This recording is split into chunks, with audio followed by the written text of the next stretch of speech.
వెంటనే 500 బోనస్ను, 500 bonus, 500 bonus వెంటనే కొనుగోలు.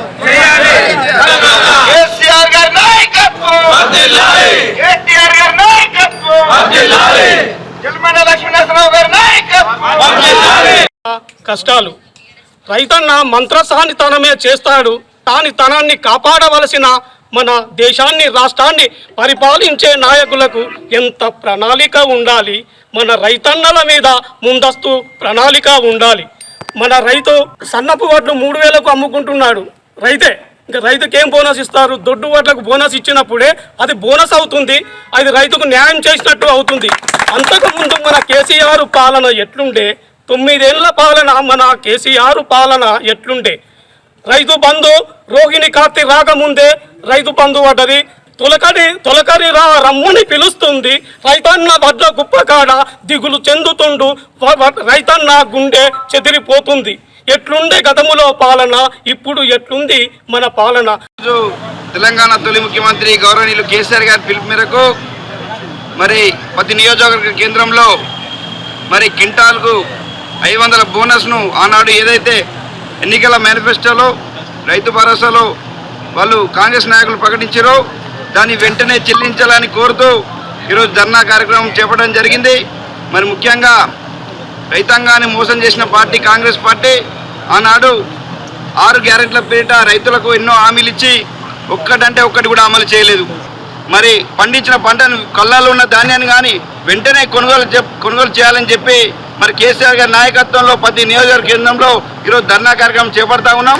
మరి రాబో రోజుల్లో రైతుల పక్షాన ఉన్న పార్టీ బీఆర్ఎస్ పార్టీ రేపు ఖచ్చితంగా ప్రజల పక్షం ఉండి రైతుల పక్షం ఉండి వారికి ఇచ్చిన హామీలను అమలు చేసే వరకు కూడా ఊకోమని ఈ సందర్భంగా తెలియజేస్తూ నిరసన జరపడానికి కారణం మా కొట్లాడి తెచ్చుకున్న తెలంగాణ తొలి ముఖ్యమంత్రి వర్యులు కేసీఆర్ గారు రాష్ట్ర బీఆర్ఎస్ పార్టీ అధ్యక్షులు పిలుపునివ్వడం జరిగింది. ఈ రోజు నిరసన కారణం రైతు కోసం అనేక విధాలుగా కూడా చేసిన మా బీఆర్ఎస్ గతంలో ప్రభుత్వం చేసింది కాబట్టి ఈ రోజు రైతును ఇబ్బంది పెట్టకుండా, ఎలాంటి ఇబ్బంది పడకుండా కూడా ఆ రైతుల పక్షపాతం మా పార్టీ అధ్యక్షులు పిలుపునివ్వడం జరిగింది.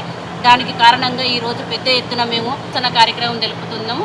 కంపల్సరిగా రైతుల పక్షాన మేము మా బీఆర్ఎస్ పార్టీ ఉంటుందని తెలియజేస్తాం. టీఆర్ఎస్ పార్టీ రాష్ట్ర అధ్యక్షులు తెలంగాణ మొట్టమొదటి ముఖ్యమంత్రి అయిన మాజీ ముఖ్యమంత్రి అయిన శ్రీ కల్వకుంట్ల చంద్రశేఖరరావు గారి పార్టీ పిలుపు మేరకు తెలంగాణ రాష్ట్రంలో కాంగ్రెస్ పార్టీ తెలంగాణ ప్రజలను అప్రకటిత అబద్ధాలు చెప్పి అధికారం తీసుకొచ్చిన తర్వాత దాన్ని ఇలా మాయ మాటలు చెప్పి తప్పుదో పట్టిస్తున్న సందర్భంగా ఎలక్షన్ల వరకు ఇలా అధికారం ఓట్లు రాగానే రైతులకు ఎన్నో రకమైన వాగ్దానాలు ఇవ్వడం జరిగింది. క్వింటాలకు 500 బోనస్ అని చెప్పారు, 2 లక్షల రుణమాఫీ అని చెప్పారు, ఇలా ఉచిత కరెంటు 200 యూనిట్లు అని చెప్పారు, ఇలా సిలిండర్కి 500 సబ్సిడీ అని చెప్పారు. ఇలా ఏ రకమైన కార్యక్రమాలు ఆ రోజు ప్రభుత్వ పరంగా లాంచింగ్ చేసిరు తప్ప క్షేత్రస్థాయిలో ఇలా మీరు గ్రామాలలో పోయి చూడండి.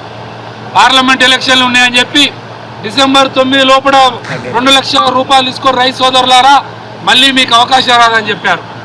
ఇలా మీరు వచ్చిన తర్వాత ఎక్కడ చూడ ఒక నీళ్లు లేవు, త్రాగునీరు లేవు, సాగునీరు లేవు, రైతు రుణమాఫీ దిక్కు లేదు. ఇలా ఏ కార్యక్రమం మనం చూసుకోగలుగుతావు? ఇలా ప్రజాకర్షణ ఓట్ల కొరకు చేసి మీరు అనేకమైన అబద్ధాలు ఇలా వాగ్దానాలు ఇచ్చి ప్రభుత్వం వచ్చింది తప్ప వీళ్ళ క్షేత్రస్థాయిలో ఇలా రైతులకు ఏనాడు కూడా సంతోషం. గత ప్రభుత్వం కేసీఆర్ ప్రభుత్వం తెలంగాణ పక్షపాతిగా పనిచేశారు. ఇలా రైతాంగానికి ఏ సందర్భంగా తీసుకోండి, రైతాంగానికి ఏ విధానంగా చూసుకోండి, ఇలా కేసీఆర్ ప్రభుత్వం చేసిన విధానంగా ఇక కాంగ్రెస్ ప్రభుత్వం చేస్తలేదు. దయచేసి రైతాంగ ప్రజలారా ఇప్పుడైనా మీరు గమనించిర్రు, మొన్నటి ఎలక్షన్లో చూసిర్రు. ఈ నియోజకవర్గంలో రేపు జూన్ 4 తారీఖు తర్వాత వెళ్తుంది. ఇలా ప్రజలు ఏ రకమైన తీర్పు ఇచ్చిర్రా, మీకు ఏ రకమైన 4 నెలలను మీరు ఏ రకమైన మార్పు వచ్చిందో మీరు చూస్తున్న సందర్భంగా తెలుస్తున్నాం. ఇలా వేములవాడ నియోజకవర్గ కేంద్రంలో పెద్దలు జిల్లా పరిషత్ చైర్మన్ గారు ఈ నిరసన కార్యక్రమంలో ముఖ్య అతిథిగా వచ్చేసి ఇలా ఈ ప్రాంతంలో జడ్పీటీసీలు, ఎంపీటీసీలు, పార్టీ అధ్యక్షులు, చాలా ముఖ్య నాయకులందరూ ఈ కార్యక్రమంలో పాల్గొని ఈ కార్యక్రమం నిరసన కార్యక్రమం తెలిసి చేసినందుకు ప్రతి ఒక్కరి పార్టీ సభ్యులందరికీ, టీఆర్ఎస్ పార్టీ కుటుంబ సభ్యులందరికీ పేరు పేరున ధన్యవాదాలు తెలుసుకుంటున్నాను.